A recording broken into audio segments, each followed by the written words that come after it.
Satisfy your need for happiness through your own curiosity with the Ranveer Show.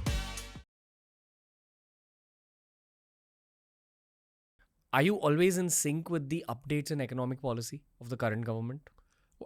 Updates means what?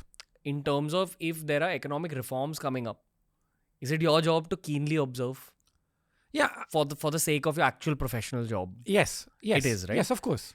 So based on what's happening currently or over the last couple of years, what's your predictions for the third term? So in terms of, I think third term again, it depends because I almost feel that a third term where if he comes with more modest expectations will be better. Because I think that the real risk is that let's say he comes back with a bigger mandate. I think expectations will be very high in terms of what he will do. And I feel that as we discussed in this country earlier in a conversation that we're not a China, we're not other countries. The social fabric of this country is very different. The politics is very different. So doing anything too, dramatic may not be possible, but expectations will be very high. So I think that the nature of the mandate becomes very important here. That a mandate which is where the BJP is closer to, let's say, 260 or something like that, I think with more modest expectations may almost be better in terms of what can be achieved and may also put them more on in terms of, a check and balance system, which is the fact that, they have to sort of be on their toes. There's less scope for complacency because one thing which I've noticed in governments around the world, and I said this even for Putin and Erdogan, we were, talking about them earlier, that by the time they got in the third term, they were economic disasters. There. What people forget about them is that someone like Russia's President Putin, or when they started out first, they were economic reformers. They were actually sort of reforming the countries and all. When they started out, the longer they stayed in power, they became disasters. Almost like hubris went to their head. Why does that happen? Hubris, arrogance. Yes men around. Yeah, exactly. That you don't take any criticism. You just listen to the echo chamber around you.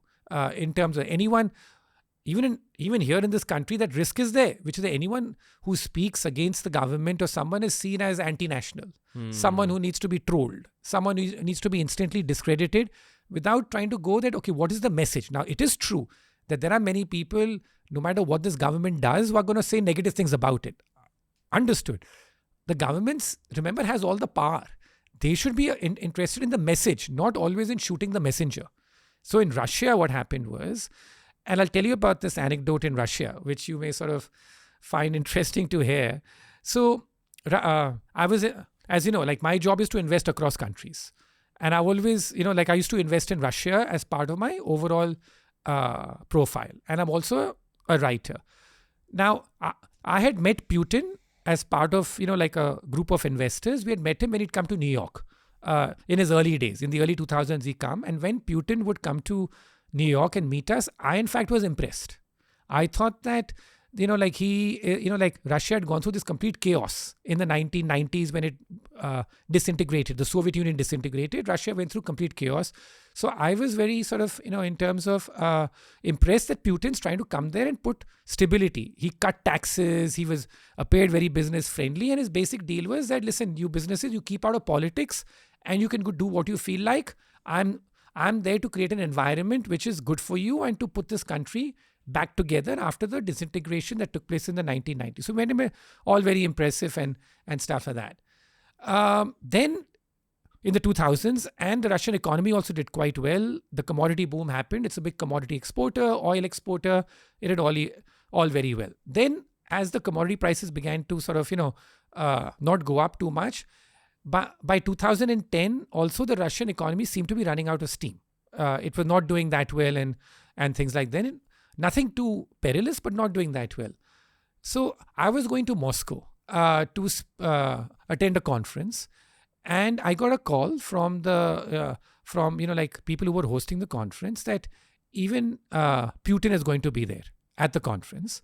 So they told me that since Putin's going to be there, their office is requesting that why don't you give a presentation when you're at the conference, because it would benefit Putin to listen to what you have to say, because, in terms of you're a large global investor, you're a writer, we value what you have to say, why don't you do that? So I said, okay, I'm coming for the conference, I'll do it. And they said to me I said, but what do you want me to say? So they said that give a frank objective view that what is your take on the Russian economy? I said, okay. I took the word frank literally. So I land up in Moscow. It's in the Moscow Convention Center, and Putin is there on stage. And then I'm called to come and give my talk at this conference about what I feel about Russia. I go on stage and then I start my presentation and I tell Putin then, I address him that, when you first came to power, the country was in chaos and stuff. And these are the steps you took to help the country stabilize. That's great. But now these are the problems in Russia. And I went A, B, C, D, too much corruption, too much focus on big business, not enough small and medium-sized enterprises, not, no ability to build any good brands. I went through the whole list about what the problems in, too dependent on just oil, all the problems in Russia were. There was hushed silence in the crowd. I could make out something was not working. What I did not realize was that this was being telecast live across Russia in terms of what I was saying, and Putin was sitting there. And he is very poker-faced. He looked at me, but he didn't say anything. He looked like he was taking notes down and stuff. I ended my speech, in terms of shook hands, and then I went and sat. Then he came to speak on stage. He spoke in Russian. He never speaks in English ever.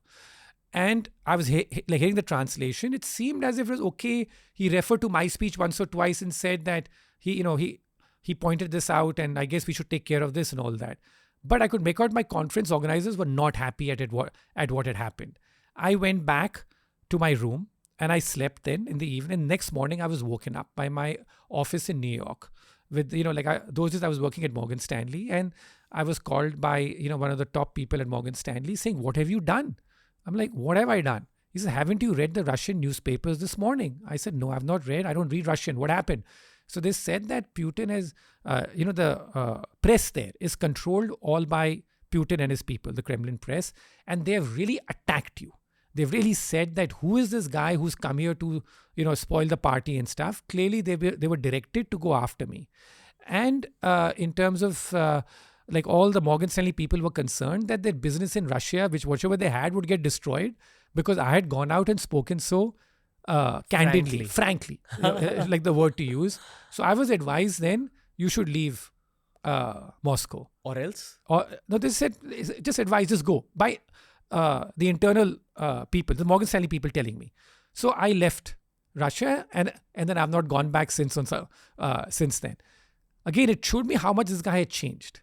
In the early 2000s, when you'd meet him, he was taking inputs. He was telling you what he's doing to make Russia right. 10 years more in power. He sort of thinks Russia is doing fine. I've got all this oil money and I'm sitting here.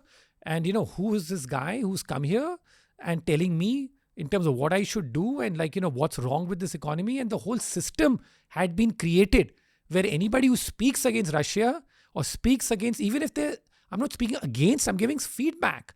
And it's my investor interest to see Russia do better.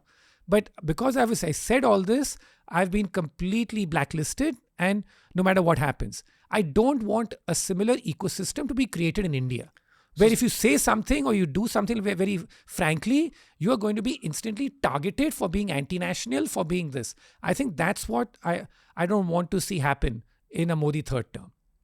So, sir, frankly speaking, what would you have the Modi government change in the third term? I've learned from Putin, there's no point saying it.